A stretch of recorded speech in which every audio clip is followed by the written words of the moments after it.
Welcome to the Porch Pause. I'm Elaine, and pull up a chair and sit on this porch with me as we share a little bit of parenting insights. The Toy Story 5 movie is about to come out June 19th, and in seeing the preview that just dropped, I couldn't help but gravitate my eyes towards the nemesis lily pad, where Buzz and Woody and even Jessie take issue not just fighting amongst themselves, but fighting for the attention of a child. So if you want to know exactly what the future, or we might be living that future, of parenting, modern day parenting is, just check out Toy Story 5. For the first time in, I can't even believe, 30 years, the toys aren't just fighting amongst themselves. It is this new toy, but really that toy is pulling the attention away from all the other toys, all the other analog playing, and even talking with each other. When the director announced that this film was really around this existential crisis that we're seeing today with technology and real kids choosing tech over real messy, unpredictable play, it really hit me hard. It made me relook at my now 9-year-old and 14-year-old twins, that the war on our kids' focus is officially mainstream. But panic isn't really strategy, but we also can't pretend AI isn't there. Now, since the youngest is 9, I definitely think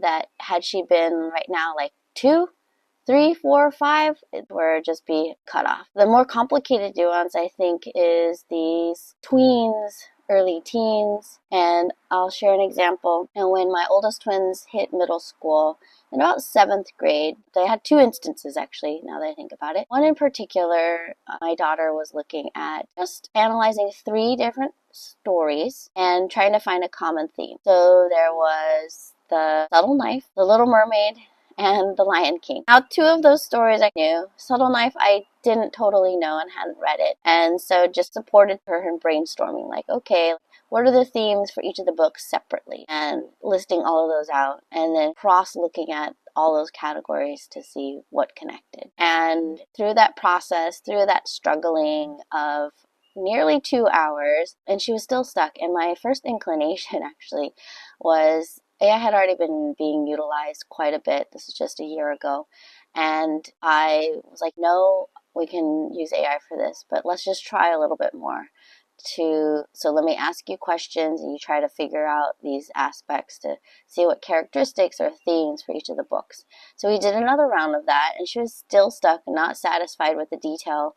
Like we got a little bit further in what she needed for the assignment, but it wasn't to the level where she could submit it. So finally I said, okay, well, why don't we use this together? It was almost like, on one instinct, I wanted to shut out AI usage completely, but the other, I also wanted them to understand the gaps of it and even where and when to use it. And this felt like a good example to even ask myself the question. And so what we did is utilize it together. So talking with her on designing a prompt. So we designed that prompt together, coached her through those aspects, and then voila, we were able to create and find the common threads. And it was not only just a moment where she got her answer, but the journey in which we went through it together actually was quite high value there, where we were able to have a chance to talk through it and have a chance for her to answer questions and have a chance for us to choose really connection over convenience and the resilience over any type of comfort, because it could have just been easy just to blindly do it and then give her the response. But knowing and understanding that learning how to use it and when to use it was still important there in play. So we did it again. The twins were asked to make a joke and had already submitted, and they were still curious. They were like, what joke? Because it had to have a certain pun in it. But what would be a joke that they could do? Like, how far could it go? And so we actually plugged it into AI, but for this experiment, they both had the question and they both talked through what was important criteria for the prompt. But separately, they wrote the prompt. And separately, they came up with their responses in order to follow up with the LLM. And at the end, the result, they actually compared it. They compared to each other's to find what was different. They actually traced the prompts for each other's prompts. And that added a just different level of understanding, too, of where you can think you can be asking the same thing and how just a slight misinterpretation or slight misinterpretation is not the right word, a slight alteration of those words can really change the prompt or really change the output.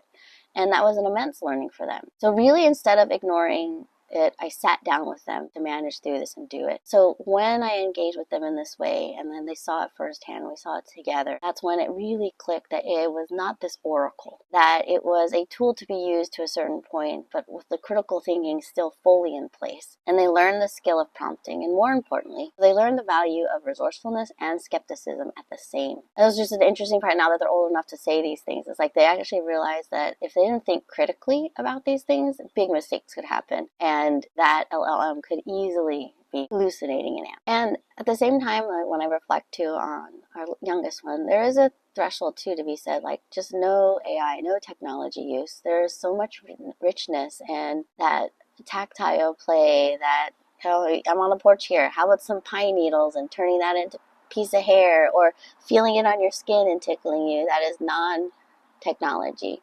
There's so much beauty and value to that. So much learning that actually happens through that. And even while AI and technology are here for us and here to stay, really, choosing how and when we can and engaging in outside of that is so important. So important for adults as well to model that. So at the end, don't let Toy Story 5 put you in a panic.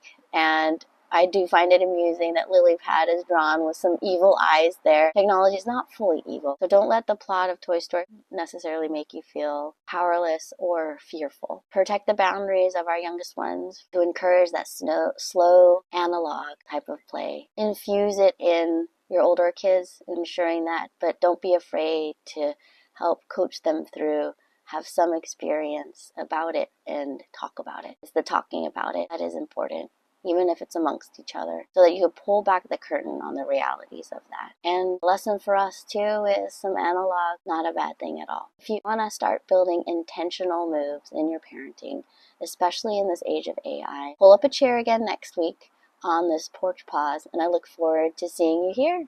Just subscribe and you'll get to notice when the next episode shows up. I'll see you next week.